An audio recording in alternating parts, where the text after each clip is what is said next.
এক দেশে ছিল এক রাজ্য, যেটি ছিল বিশাল পর্বতমালা ও সবুজ বনভূমির মাঝখানে।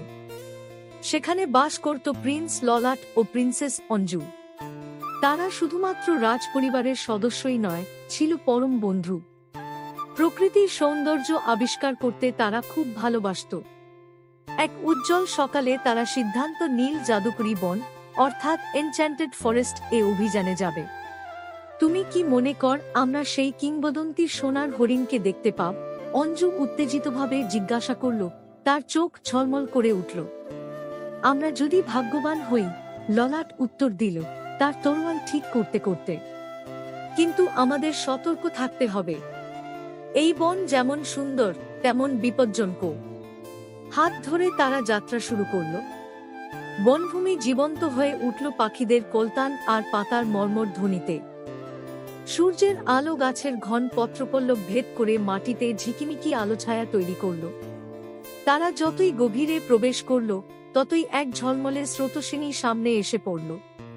তখন একটি ছোট কথা বলা কাঠবিড়ালি ডালের ওপর বসে ডাকল, ভ্রমণকারী, সাবধান, সামনে আছে শ্যাডো ওক। এটি একটি শক্তিশালী গোপন রহস্য রক্ষা করে এবং যারা এর কাছে আসে তাদের পরীক্ষা নেয়।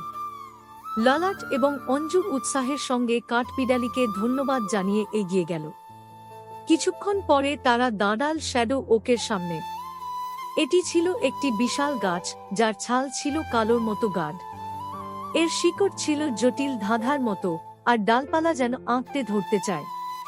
হঠাৎ গাছ থেকে একটি গম্ভীর কণ্ঠস্বর শোনা গেল, কে আমার কাছে আসার সাহস করেছে?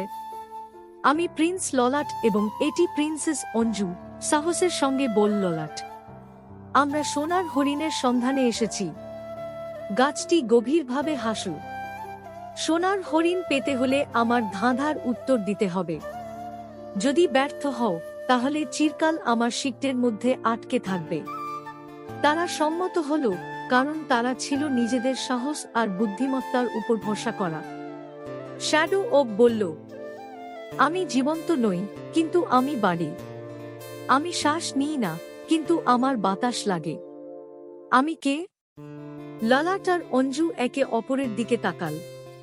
অঞ্জুর মুখ উজ্জ্বল হয়ে উঠল। আগুন, সে দৃঢ়ভাবে বলল। গাছটি থামল, তারপর উচ্চস্বরে হেসে বলল, চতুর মেয়ে, তোমরা যেতে পার, কিন্তু মনে রেখো, বনভূমি তোমাদের নজর রাখবে।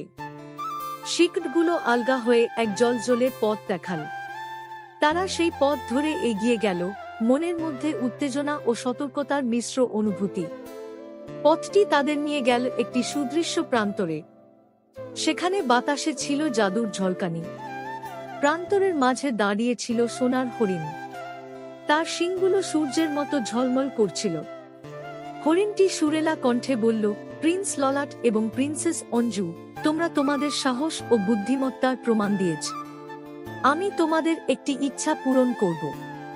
কি চাও তোমরা? অঞ্জু একটু ভেবে বলল, আমাদের রাজ্য যেন সবসময় শান্তি ও সমৃদ্ধিতে ভরে থাকে, সেটাই চাই। হরিণটি মাথা নাড়ল। এক মহৎ ইচ্ছা।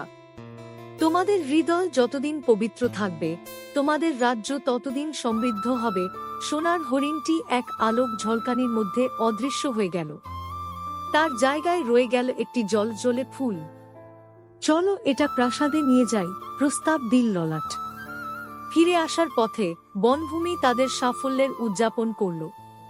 ফুল ফুটল আর পাখিরা আনন্দময় সুরে গান গাইল। রাজ্যে ফিরে সেই জলজলে ফুলটি প্রাসাদের বাগানে রোপণ করা হল। এটি সবার জন্য আশা ও একতার প্রতীক হয়ে উঠল। সেই দিন থেকে প্রিন্স ললাট ও প্রিন্সেস অঞ্জু এমন নায়ক হিসাবে পরিচিতি লাভ করল, যারা সাহস, দয়া এবং বিশ্বাসের মাধ্যমে রাজ্যে জাদু ও সমৃদ্ধি নিয়ে এসেছিল। আর এভাবেই তাদের কাহিনী একটি কিংবদন্তি হয়ে গেল, যা প্রজন্মের পর প্রজন্ম ধরে শিশুদের গল্প হিসেবে শোনা যেতে লাগল।